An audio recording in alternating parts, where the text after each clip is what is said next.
Kapil, thank you for joining me today. Man, exciting Hey, times. I've been looking forward to this interview and show.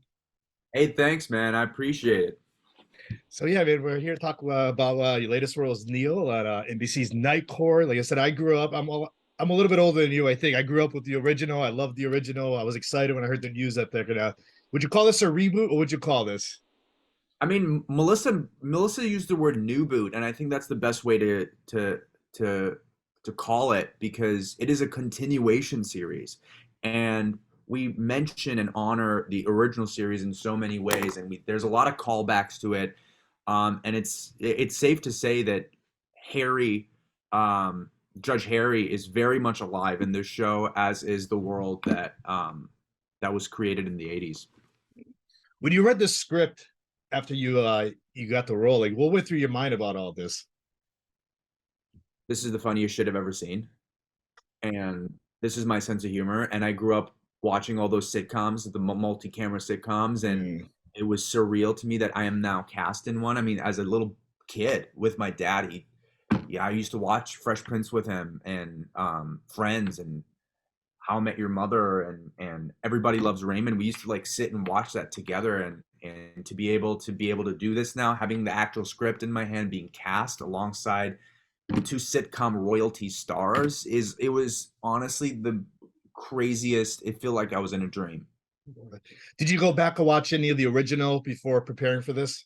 Yeah, I watched the first half of the first season when I got the audition sides for it, and because I needed to get the tone of the original to make sure that the comedy was on point. So like what I mentioned earlier, like I grew up watching the show and everything, and I was excited when I watched the first three episodes last night and the night before, and I was excited how, like you said, the multicam, you don't have that much anymore, and you guys brought it back. It feels like. Yeah, yeah, I know, and to me, I'm like, this was a great show to have it come back to because this was like quintessential physical comedy, outrageous, multicam.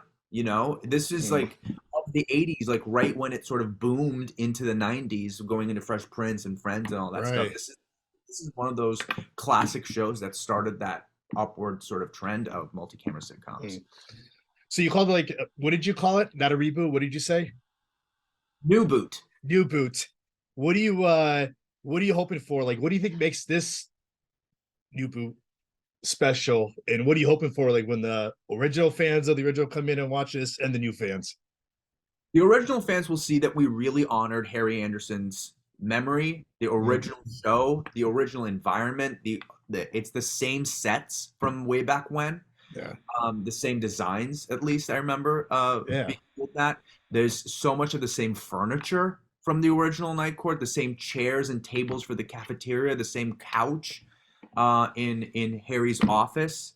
I mean, this is the executives have gone above and beyond, in my opinion, to honor the original show, and I really hope the audiences see that, not just the sets and everything like that, but really the story. Mm, So I don't want to give too much away, but like right. just the old show is very much alive in this version. It's amazing. Now we see you as Neil the clerk in the first few episodes. How was it connecting with this character? What drew you to the role? I think it's one the role is different than me as a Mm, person. Um, I think this is a guy that's trying to find his conviction, his confidence, who he is, trying to be included in a group. He's a little naive, and I don't see myself as that. And but it reminded me of maybe who I was 4 or 5 years ago, mm, um, before maybe I got my first job in Hollywood, and what it was like to sort of find meaning and find things that to do what I love. And before I found mentors in this business that believe in me. So I sort of channeled that version of myself, and um it was it was interesting, man. It was like this role to me is like a love letter to my former self. that's awesome. Will you give it a description of Neil and did you get a chance to like did you put any input like how you wanted to play this character? Yeah, I mean, it was. I mean, the writers wrote him, but I Okay. think as we grew, it was like a dance between the two of us, Mm. me and the writers, right? Of I'm trying to figure out what they find funny, and they're trying to figure out my sense of humor too. So I think he's at the core of it. He's a guy who's afraid to put himself out there, and every time he does, it comes out sideways. And so eh, eh, to me, he wants to be included a lot. He wants to sound and look cool. He doesn't totally love his job, so that's why he finds other Uh, ways to love his job by playing pranks on people. I don't think he's the most socially adept, and I think that's compounded by the fact that he causes problems for himself and also other people around him. So, I mean, as you'll see, some of the problems that happen is, well, Neil messes stuff up. right. So I don't want to get too much into the details, but I'll Right. Right. tease out that there's definitely stuff that Neil fucks up that causes issues for other people. Um, and so when Abby comes in, having someone believe in him like that, he's never had someone do that, and so it sort of throws his worldview on its head. Mm. We mentioned Abby. She's played by Melissa. Like, we see a lot of like scenes with you two. Like, how do you describe that chemistry between you two? Oh, it's great. I love acting with Melissa. She's the most generous actor ever. And what I mean by that is she gives you so much behavior to work with. Mm.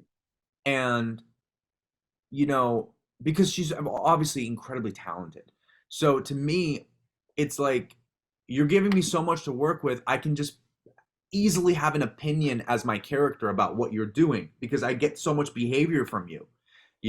And so to me, I mean, it's an embarrassment of riches for our show to have, the cast that we do, and I'm so lucky to be working with these people because, like, it's literally, the Olympics of comedy. Oh yeah, I could tell. Like I said, when I watched the first few episodes, that you guys, it feels like you guys have like a close group all of a sudden too. Yeah, and I think a lot of that is because Melissa creates the environment as a human being to be Mm. able to see and respect each other. And she's really like this character, in my opinion.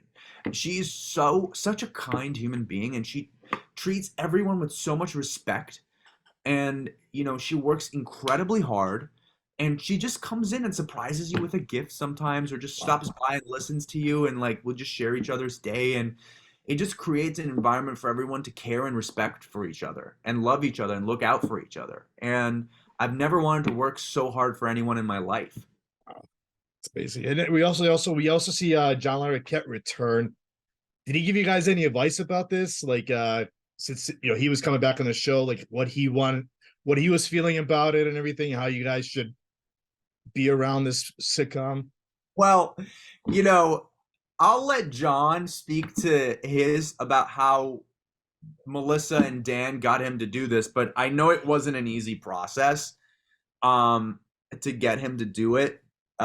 So anyone who's reserved about rebooting an old show, no one was probably more reserved than John himself, but I think and I don't know the real details of the process themselves, but obviously John wouldn't have done it if he didn't feel like this was merited um and earned. And I think it was a long process to get him to convince him to come on board. But finally, after seeing that Melissa was on and seeing the script, I'm sure that's what convinced him.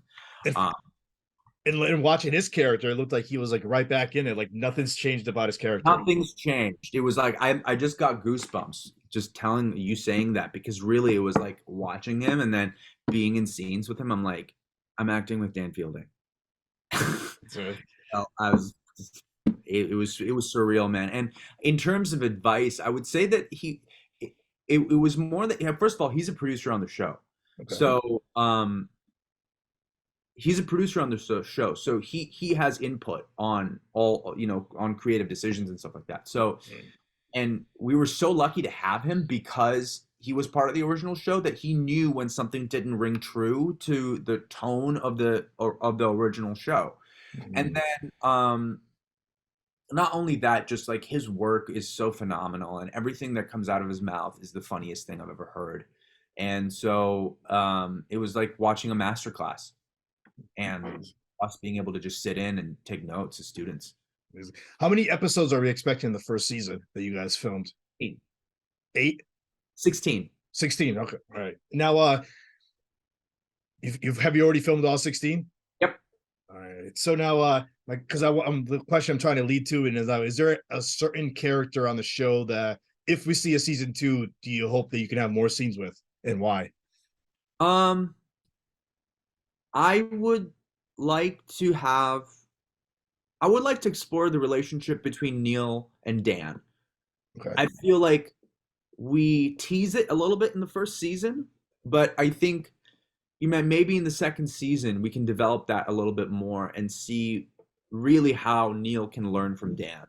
Um, yeah, I don't want to give too much away because Right. of stuff that happens later on this season. There is a relationship between them that happens, and but I really hope we can explore that more. But we'll see. We'll see because the way the season ends, you just don't know. You just Amazing. Now the multicam thing. Now was that actually filmed in live studio audience also? Yes, live studio audience. Wow. So how different has that been for you compared to other projects you've worked at doing a live studio? Well, I grew up doing theater, and my first big show, big thing ever out of college was, a regional premiere of a Broadway play. So, I'm a big theater kid, and being able to do television mixed with theater is a dream. And that's what multi-camera comedy is. When you have a live audience, it's great. It's you get the best of both worlds, and not only that, it's like a play that is filmed in a way, but it's also being improved on each take. If the audience doesn't respond to a certain joke, the writers come together, change the joke up, give me a new line, we deliver it, and it works, and then we move on. It's so fulfilling creatively because you get a response immediately and you alter it, and then you'll figure out different versions of your performance, whereas in a play you just have to do the whole thing in one stretch every night. 16 episodes. How many bloopers do you think are out there right now? Probably on just for me, probably 40 episodes worth of bloopers. I mean, it took me a second to find my footing, but also because I would break so much because everyone is so talented and so funny that I was something. John would say something, Melissa would say something, and I'm just dying. Right. I'm trying to keep it together, trying to react as Neil, but I'm just like, oh no, I really don't want to ruin this take, but this is so funny. So that happened to me so many times, and India and Lakrita are, my God. I mean, I can't wait for people to see their performances. They're so talented. Kapil, this comes out January 17th on NBC. How can the listeners, the viewers, find you on social media, keep up with you so we can keep watching the show and everything and give us updates on it also? Yeah, my Instagram is at KTALWALK, K Talwalk. And my Twitter is just my full name. I might be live tweeting one of the episodes, so check that out. Maybe episode 3 or 4, I think. I wanted to like.